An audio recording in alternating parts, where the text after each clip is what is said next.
All right, so I'm back out into the garage, and as you can see, I just completed the shielding on the pickup cavities and the control cavities. Every bit of research that I've done says Jazzmasters need the shielding. So you've probably seen in my other segments with the controls on the pick guard, I've already shielded the back of the pick guard. So the goal is to have everything meet once you've put it all back together. So what I like to do, and again, this is my second time doing this, so I'm by no means an expert, but I do a ton of research before I dive into these kinds of things. So rather than take you through, process by process, I'm just going to tell you how I did it after I did it. So what I like to use is this copper foil tape, and it has a conductive adhesive on the back. It's a conductive adhesive, so it's not like just a regular kind of adhesive. That's super important whenever you're looking for this, and I'll explain the reason in just a second here. But I got this roll fairly inexpensively on Amazon. I use this to shield my Jaguar as well. So as you can see, I still have plenty left over. Could do another whole guitar with this. So start off with this, and then the reason you want the conductive adhesive is so you can just lay all the pieces in there and you still have conductivity throughout the whole thing. Otherwise, if you use the regular adhesive, you'll have to actually go in and put a little bead of solder where the tape overlaps, which is a huge pain in the butt. I mean, who wants to do that?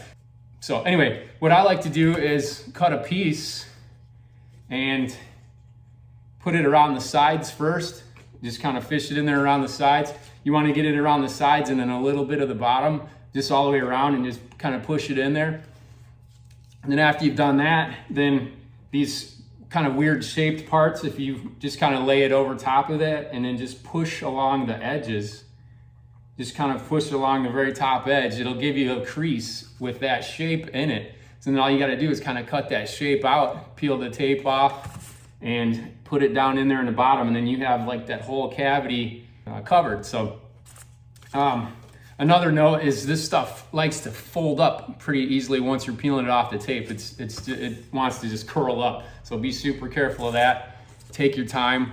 If you're in a hurry, it's gonna happen to you and you'll have to throw that piece away. It happened to me several times. So the parts that stick up, I use a pretty sharp razor and I go around and trim all the top pieces off, so you just have a nice, super nice trim flush to the body.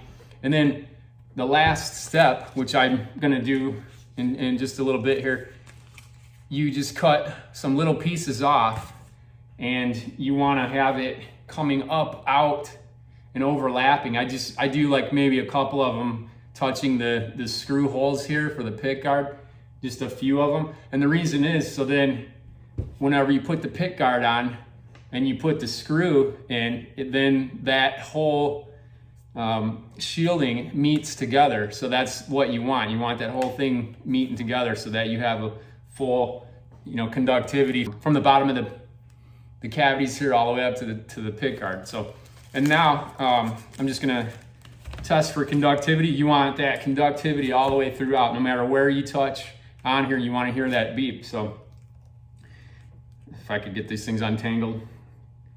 This is my handy dandy multimeter. So there's that beep. I don't know if you can hear it. I'll put it a little closer to the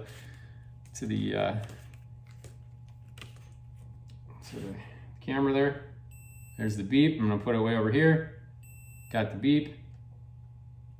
So no matter where you put this thing in these cavities, you want to hear that beep. So when I did my Jaguar, these cavities weren't connected. There was some separate cavities. You guys know if you have Jaguars. So you have to put a little bit of tape coming up over top into the next cavity, or find a way to like possibly drill a hole and then fish a wire in there and then solder it to either side of the shielding. So that's how I like to do shielding. Again, as you're kind of pushing it down in there, you might rip a piece a little bit down around the bottom. And as you've cut a bunch of pieces out for these bottom pieces, you'll have a little bit of scrap. So what you can do is just peel those pieces of scrap and just kind of fill in the holes and just get it in there nice and uniform. And I gotta say, this is one of my favorite parts of the job. It's kind of therapeutic, and I just really like the way that looks when it's done. It just, the body looks pretty cool afterwards. I don't know, it's just, I like the way that it looks. So, all right.